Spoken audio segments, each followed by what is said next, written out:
mengeluarkan sebuah fatwa yaitu nomor 4 tahun 2007 menyampaikan tentang identifikasi aliran sesat. Baik Bapak Ibu yang dirahmati Allah, jadi ada beberapa poin yang merupakan cermin awal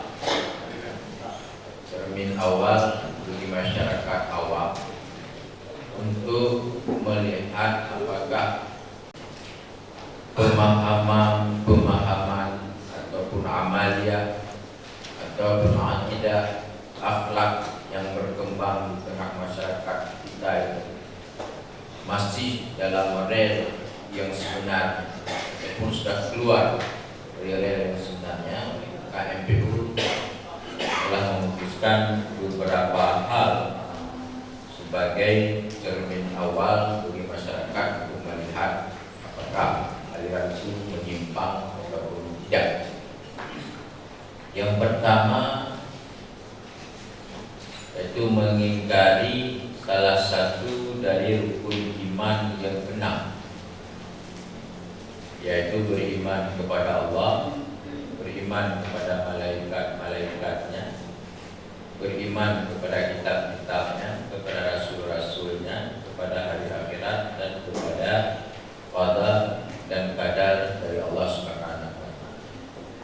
Mengingkari salah satu dari yang keenam ini, maka itu masuk dalam kategori aliran sesat.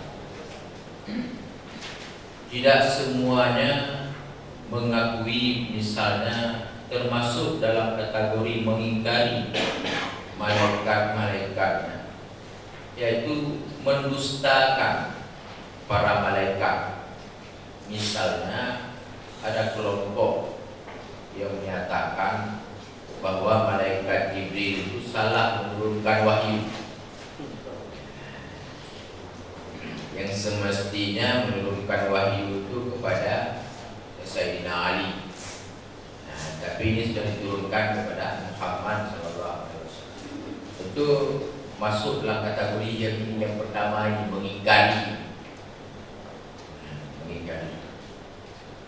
Jadi kalau ada aliran yang berkembang di tengah-tengah masyarakat yang seperti itu, maka masuk dalam nomor 1, yaitu dalam kriteria aliran sesat.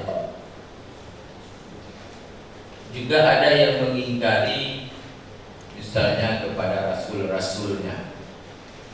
Dalam i'tiqad Ahlus Sunnah wal Jamaah yang kita di Aceh ini adalah nabi dan rasul itu yang wajib kita imani, wajib kita yakini adalah 25 orang.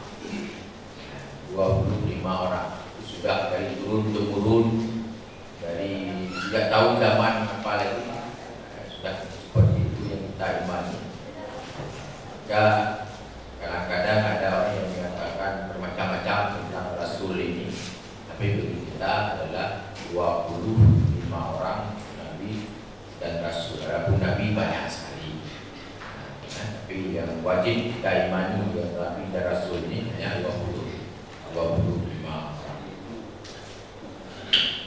Yang kedua yaitu mengingkari salah satu dari rukun Islam yang 5, yaitu mengucap 2 kalimat syahadat. Kata-kata mengucap 2 kalimat syahadat ini harus dengan lafaz, harus dengan mulut. Jadi kalau ada kelompok yang menyatakan tidak perlu diucapkan bagi orang yang masuk Islam, bukan seperti kita ini yang sudah nenek-nenek kita Islam. Bagi orang yang masuk Islam yang tidak mau mengucapkan tetapi mengatakan bahwa hati saya sudah mengakui apa yang ada di asyhadu an la ilaha illallah, itu tetap belum dikatakan Islam. Jadi harus diucapkan, tidak boleh hanya diyakini di dalam hati bagi orang yang baru masuk dalam Islam. Nah, ada juga sekarang kelompok mengatakan cukup kita yakini saja, apa kita katakan asyhadu an la ilaha illallah. Tidak ada ikrar, tidak ada mengaku, mengucapkan dengan lidah, ikrar dan mentasdikkan dengan hati dan mengamalkan dengan anggota. Yang ada hanya meyakinkan dengan hati. Ada juga sekarang ini yaitu mengingkari kewajiban salat. Mengingkari kewajiban salat, bukan tidak melaksanakan salat. Itu nanti akan terjadi perbedaan hukum. Mengingkari kewajiban salat. Ada orang yang menyatakan saya tidak wajib lagi salat Jumat. Nah, ada kelompok yang menafikan kewajiban salat Jumat, cukup dengan salat tahajud saja. Nah, ataupun cukup dengan salat-salat yang lain. Misalnya mengingkari kewajiban salat, apakah diingkari satu saja ataupun kelima-limanya diingkari, makanya masuk dalam kategori itu aliran yang sesat. Yang kedua juga yang selanjutnya adalah mengingkari hukum kewajiban zakat. Mengingkari hukum kewajiban zakat, bukan tidak mengeluarkan zakat. Mengingkari kewajiban berpuasa pada bulan Ramadan dan juga menunaikan ibadah haji. Dan ada orang yang bertanya-tanya, apa itu yang menjadi fatwa? Apakah sudah ada? Apakah sudah ada di Indonesia, di dunia, misalnya yang tidak mau menunaikan ibadah haji? Sudah ada. Cukup kadang-kadang yang hanya pergi ke daerah tertentu saja, tidak perlu lagi pergi ke haji. Itu ada. Jadi jangan kita pikirkan bahwa tidak mungkin, sudah ada. Nah, banyak di apa yang kita putuskan di sini dan apa yang telah dihasilkan itu, hampir semuanya sudah ada. Masalah puasa, ini ada pemahaman puasa itu satu hari satu malam kan 24 jam. Jadi dimaksudkan dengan malam dan harinya dibagi dua. Jadi kalau siangnya 12 jam, malamnya 12 jam. Jadi kita berpuasa tergantung jamnya, 12 jam yang penting ada. Jadi jam 6 ke jam 6. Jadi tidak dilihat lagi kepada terbitnya matahari dan terbenamnya matahari, yang dipikirkan 12 jam. Jadi kalau sahurnya jam 6, bukanya jam 6 walaupun sudah siang. Nah, ini kan ada juga pemahaman seperti ini sudah berkembang di Aceh. Karena kalau kita lihat berpuasa itu yang dianjurkan kan kita berpuasa satu hari, tergantung harinya berapa jam. Kalau harinya 8 jam, 8 jam lah kita puasa. Kalau harinya 4 jam, ya 4 jam lah kita puasa. Kalau harinya 18 jam, kan 18 jam lah kita puasa. Tergantung di mana kita berada. Dan itu yang dimaksudkan puasa satu hari. Jadi hari itu yang dimaksudkan antara terbit matahari dan terbenam matahari, itu harinya. Makanya kalau kita pergi ke Eropa, kadang-kadang sampai 18 jam kita puasa, karena memang harinya panjang. Tapi ada juga yang kadang-kadang hanya 4 jam kita berpuasa, karena malamnya panjang. Kita alhamdulillah sekali hidup di daerah khatulistiwa ini, yang banyak kita dapatkan keseimbangan di dalam malam dan siangnya. Kita sangat bersyukur. Ini yang dimaksudkan puasa itu satu hari, terserah pada jamnya. Kita berpuasa di Aceh. Makanya sesudah kita imsak di Aceh, kita naik pesawat pergi ke Jakarta. Itu menguntungkan 1 jam. Karena sampai ke Jakarta lebih awal kita buka puasa. Jam 6 kita buka di sana. Jadi kalau kita dari Aceh pergi ke Jakarta menguntungkan 1 jam.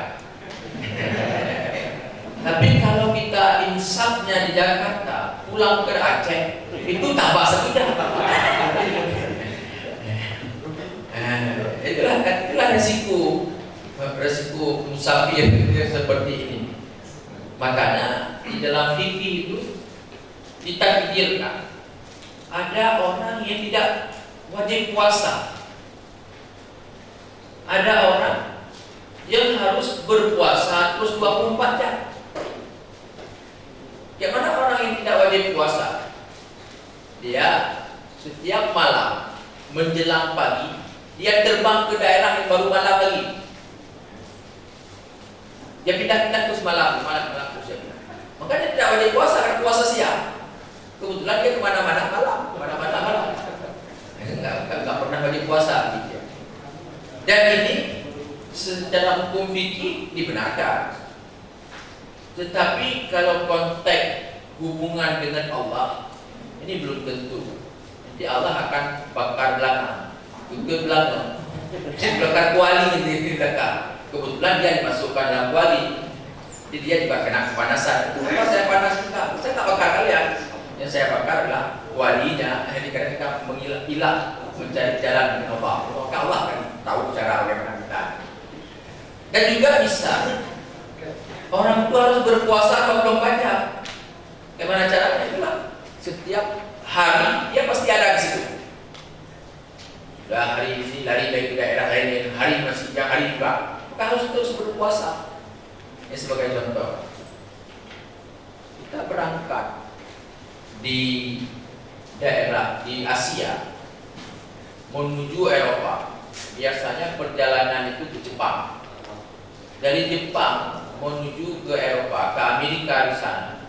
Itu perjalanan kita 23 jam. 23 jam.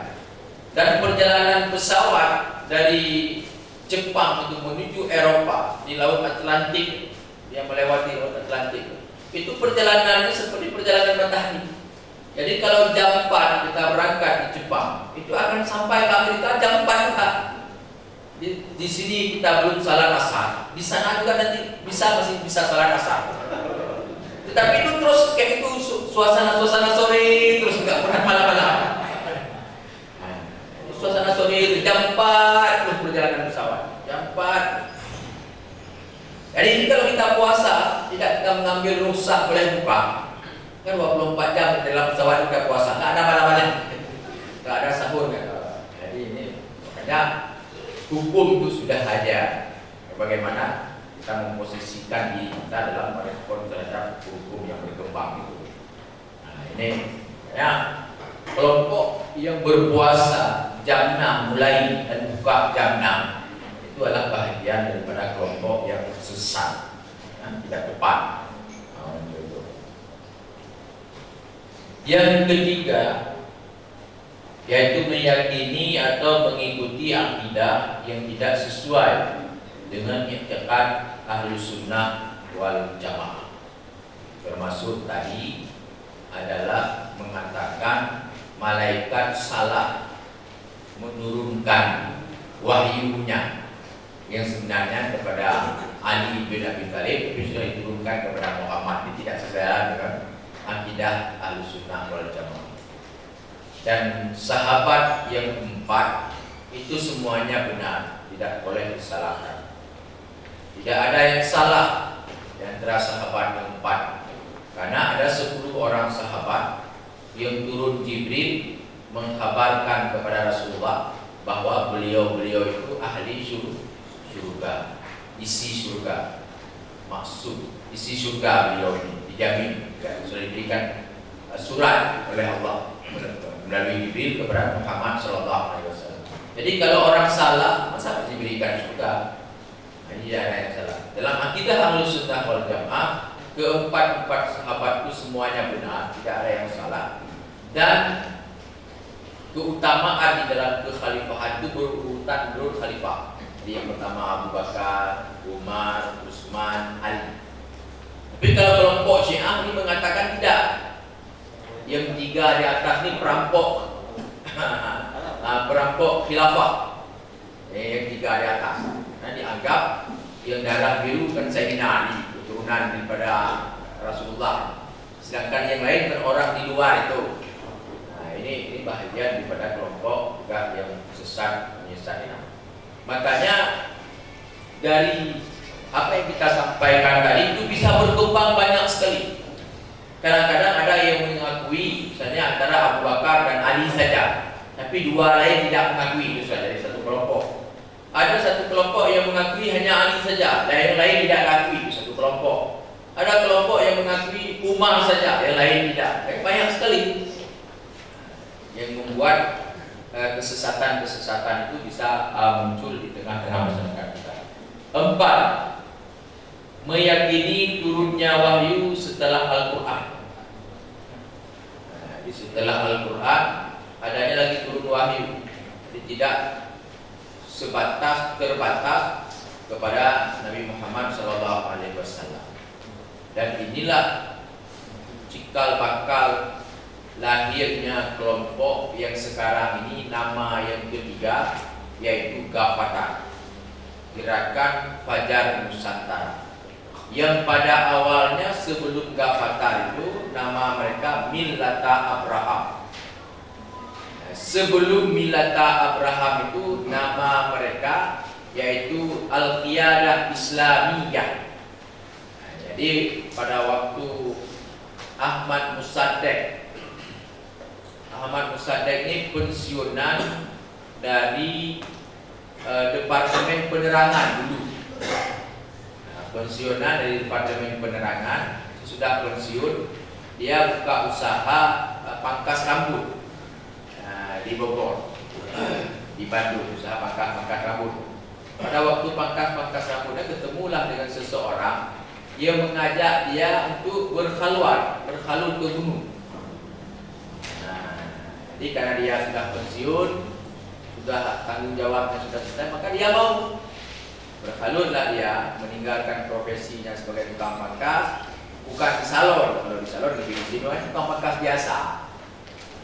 Jadi khalutlah dia, ada sekitar 19 hari dia berkhalut. Datanglah malaikat Jibril. Nah, ini dia. Turun malaikat Jibril mengangkat Ahmad Mossadegh ini menjadi nabi. Nah, ini dia. Makanya dia mendakwakan diri adalah sebagai nabi karena sudah menerima wahyu daripada malaikat Jibril yang pada malam ke-19 dia berkhaluat itu. Nah, ini bukan Jibril, tapi ini adalah iblis. Nah, iblis ini. Jadi mengatasnamakan Jibril kan mudah. Orang yang mengatasnamakan, apalagi kalau yang namanya iblis itu kan mudah sekali mengatasnamakan. Di kami di Banda Aceh itu banyak sekali orang yang berobat ke dukun-dukun yang masyhur, yang metode pengobatannya dengan kemasukan. Kemasukan jin yang dikatakan di Syekh Abdul Qadir Jailani lah. Macam-macam yang masuk tu, aulia. Jadi dia mengobati orang ni yang dia obat tu kan, dibilang ni bapak tidak akan sembuh. Kenapa saya tidak sembuh? Bapak sudah diguna-gunain oleh orang. Siapa yang mengguna-gunain? Itulah tetangga bapak.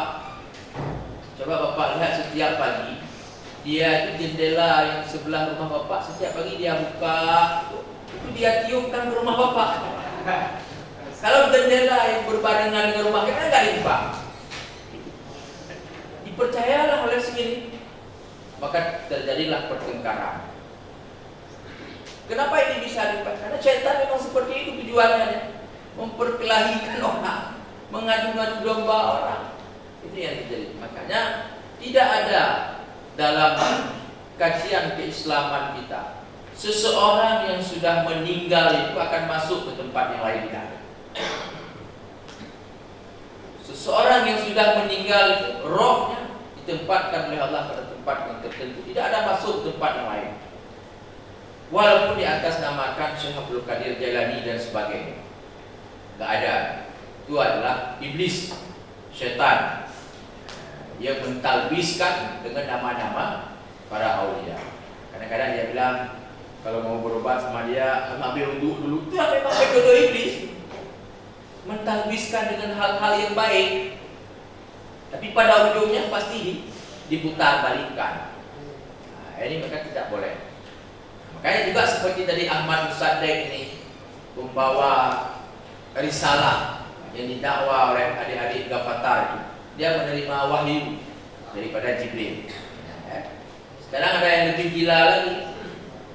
Kalau dulu sudah pernah dipenjara, yaitu Lia Aidil di Jakarta, karena dulu semasa pemerintahan itu agak sedikit ketat dalam hal itu. Karena ini sudah sedikit bebas di zaman yang sekarang ini, termasuk misalnya statement dari Menteri Agama yang akan memberikan sedikit kebebasan kepada orang-orang. Sehingga Lia Aidil itu sudah berani mengatakan dia meminta izin kepada Jokowi untuk meminta Jibril turun ke Monas.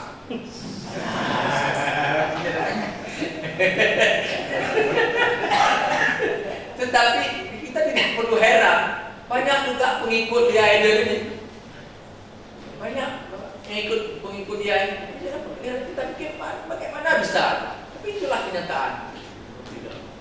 Allahu yudhillu may yasha wa yahdi may yasha. Allah akan memberikan kesesatan kepada yang Allah kehendaki dan juga memberi petunjuk kepada Allah, siapa saja yang Allah kehendaki. Ini yang kelima, mengingkari kemurnian dan atau kebenaran Al-Quran. Jadi itu ada kelompok, tapi di luar Millata Abraham ini. Itu bukan namanya Millata Abraham. Itu yang mereka merubah Al-Quran itu, ayat-ayat yang menyebutkan Nabi Muhammad di situ dirubah semua, diganti dengan Ibrahim. Diganti dengan Ibrahim. Jadi yang lain semuanya sama, tapi yang di mana yang disebutkan Muhammad itu semuanya diganti dengan Ibrahim. Dengan alasan mereka apa?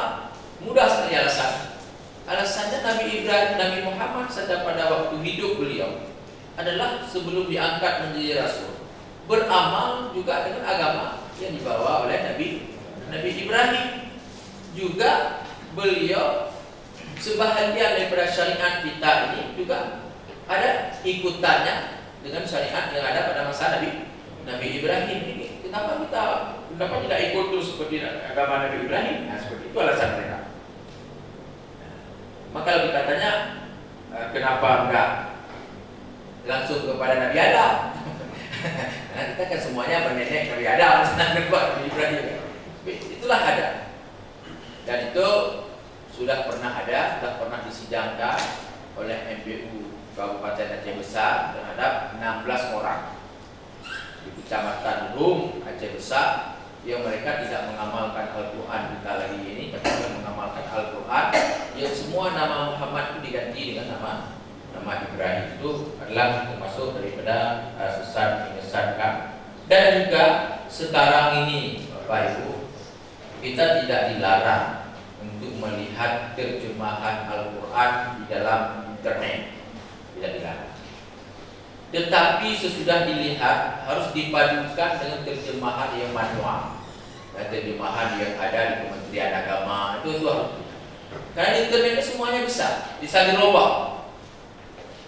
Kalau kita lihat Al-Quran yang ada di internet itu, nanti ada yang sudah dihilangkan alih-al, ada yang sudah dirubah barisnya sedikit. Itu memang upaya-upaya dari orang-orang tertentu untuk mempengaruhi akidah kita, menyesatkan masyarakat kita. Jadi kalau kita tidak lihat yang di manual, maka inilah terjemahan yang kita ambil. Tapi ternyata sudah melenceng daripada terjemahan yang ada. Juga ayat-ayat Al-Quran, ada yang sudah ditambah, ada yang dikurangi. Jadi kalau kita bukan orang yang hafal Al-Quran, kita tidak sering baca Al-Quran, kita tidak tahu kita bahwa itu sudah dirubah. Sampai sekarang ini kan orang kita kalau yang namanya bahasa Arab itu kita pikir semuanya Islam. Nah, kalau namanya tulisan ke Arab-Araban itu semuanya Islam. Dan kita tidak tahu Israel juga di Arab. Kan Israel juga di Arab. Di Arab juga ada Kristen, di Arab juga ada Nasrani. Ya, ini bukan dipikirkan Arab secara menyeluruh jazirah Arab itu Islam semuanya tidak. Makanya sekarang ada baju yang di belakang itu ditulis tulisan Arab. Yang orang kita pikir kan bagus sekali. Oh, Pak, tulis ayat Quran. Padahal ternyata itu adalah bahasa Nasrani. Di situ tulisan Arab. Dan luar biasa serangan dari pihak luar terhadap kita. Baju anak muda, ini kita tidak tahu. Baju anak muda kita ada sebahagiannya, itu khususnya baju-baju jaket, itu sudah gambar-gambar perang salib, sudah gambar-gambar Bunda Maria, itu gambar-gambar laki-laki telanjang, kita tidak tahu. Karena dibuatnya terbalik, bukan sesuai dengan badan yang kita pakai, tapi terbalik di sini. Jadi orang itu sampai ke situ berupaya untuk memperkenalkan simbol-simbol keagamaan kepada kita, kepada generasi-generasi kita. Maka harus waspada betul terhadap hal yang seperti ini. 6. Melakukan penafsiran Al-Quran tidak berdasarkan kaidah-kaidah tafsir. Tidak melakukan penafsiran Al-Quran tidak berdasarkan kaidah-kaidah tafsir. Maka ada orang yang coba menafsirkan alif ba ta sa, juz amma itu ditafsirkan hebat. Kita tidak mampu menafsirkan alif ba ta sa, memang tidak ada tafsir. Tapi ada orang yang menafsirkan alif Allah, ba pa, ujung-ujungnya dukun. Luar biasa. Jadi tidak berdasarkan kaidah-kaidah tafsir. Kadang-kadang tafsirnya betul, terjemahannya betul, tetapi waktu pensyarahan itu ada masalah. Nah, saya teman-teman dari kelompok Gavatar dalam menjelaskan tentang surat Yasin, yaitu wa ma 'allamna asy-syi'ra. Kalau kita lihat di dalam tafsir, maksud daripada ayat ini, tidak kami ajarkan kepada Muhammad itu syair, ya, maksudnya. Tidak kami ajarkan kepada Muhammad itu syair. Itu terjemahan seperti itu, dan orang ini juga seperti itu.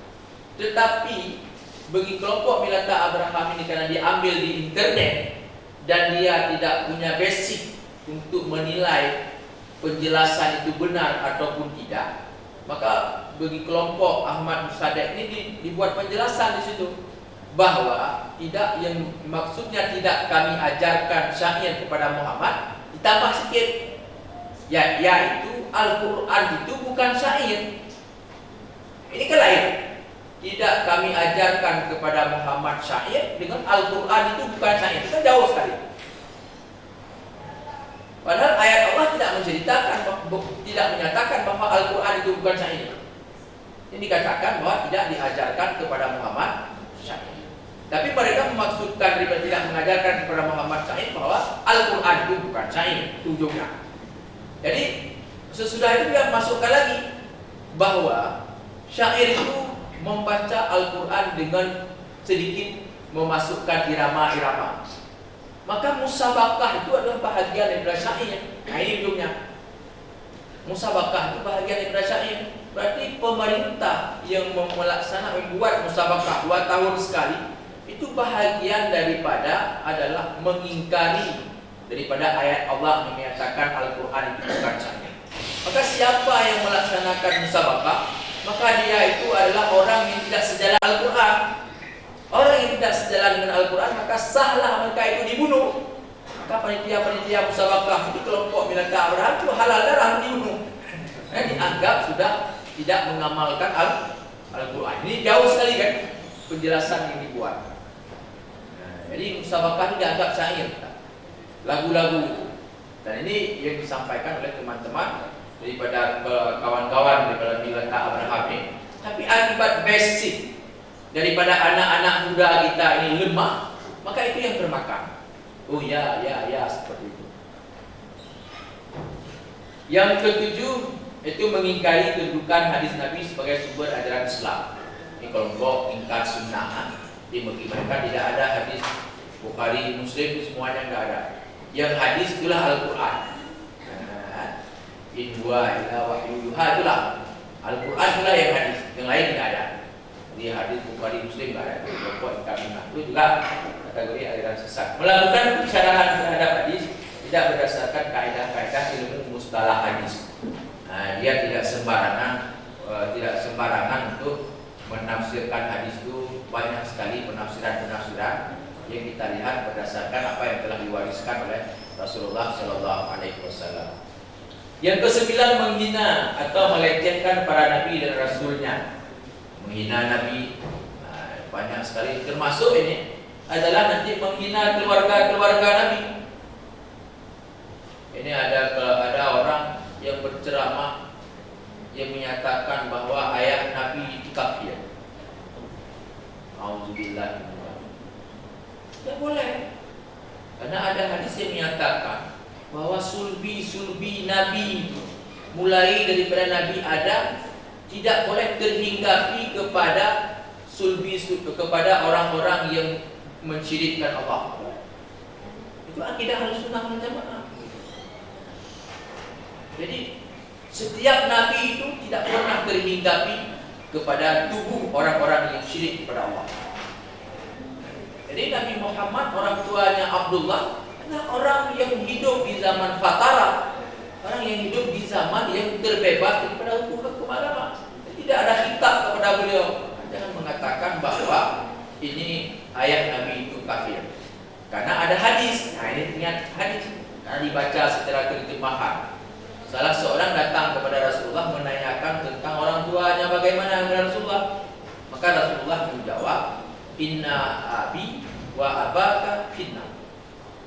Bapak lu dan bapakkah kamu di dalam neraka.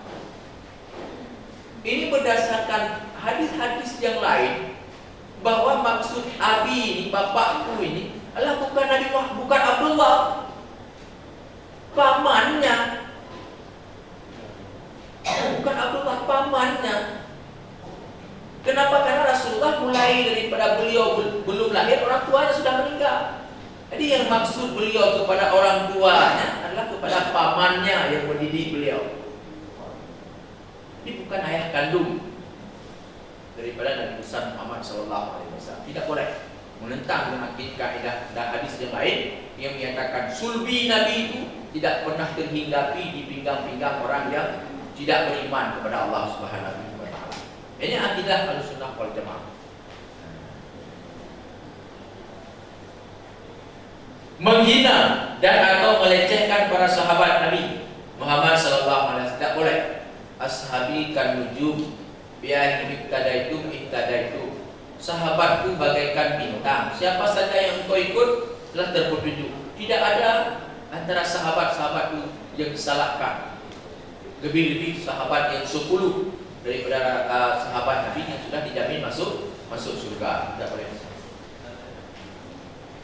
Yang ke-12, merubah, menambah dan atau mengurangi pokok-pokok ibadah yang telah ditetapkan oleh syariat, seperti berhaji tidak ke Baitullah, salat fardu tidak 5 waktu dan sebagainya. Nah, sekarang ada yang cukup puasa hanya 5 hari saja. Dan ada kelompok sekarang ini di kalangan orang-orang kaya di Jakarta. Jadi karena ada hadis Nabi yang ini hadis Nabinya, siapa yang salat di Masjid Haram secara berjamaah, ya kan? Siapa yang sekali saja salat berjamaah di Masjidil Haram, maka dia bagaikan salat di tempat yang lain 40 tahun. Kan itu. Jadi diamalkan hadis ini. Jadi bagi mereka pergi ke umrah seminggu, salat itu berjamaah seminggu, sesudah itu pulang tak salat-salat lagi. Kenapa? Karena umurnya 70 tahun dibilang. Jadi satu kali salat itu 40 tahun. Jadi kalau 2 kan udah 80, apalagi nggak seminggu punya. Jadi nggak boleh. Jadi ini logika yang bermain itu luar biasa. Kan itu ada yang memfatwakan kayak itu. Jadi nggak perlu salat lagi, kita cukup pergi ke umrah saja. Salat seminggu udah itu bebas semua. Yang ke-13, mengkafirkan sesama muslim tanpa dalil syar'i yang sah, seperti mengkafirkan muslim karena bukan anggota kelompoknya. Jadi ada kadang-kadang pemahaman yang dikembangkan tidak sah kawin kalau tidak masuk dalam jamaah ini. Tidak sah ibadah kalau tidak masuk dalam jamaah ini. Harus ada baiat, harus ada ini, harus itu tidak. Islam tidak ada pembaiatan. Islam tidak ada pembatasan-pembatasan antara satu dengan yang lainnya. Tapi silakan kita berkeluarga, silakan kita ibadat di tempat yang suci.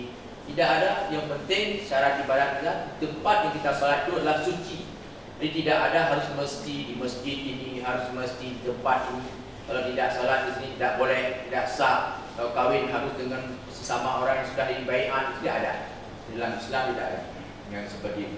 Itulah kira-kira ada 13 identifikasi aliran sesat yang mudah-mudahan ini menjadi cermin awal bagi masyarakat kita di dalam melihat sebuah aliran pengembangan pemikiran yang ada di tengah-tengah masyarakat kita, dan masyarakat tidak boleh untuk menyatakan bahwa itu sesat. Kalau ada sesudah dilihat yang 13 ini dilaporkan ke MPU Kabupaten Kota. Nanti MPU Kabupaten Kota lah yang akan mendalami dan barulah MPU Provinsi yang akan mengeluarkan. Tapi pandangan awal seperti ini. Oh, ini daerah kami ada orang yang sudah memfatwakan tidak lagi wajib salat Jumat.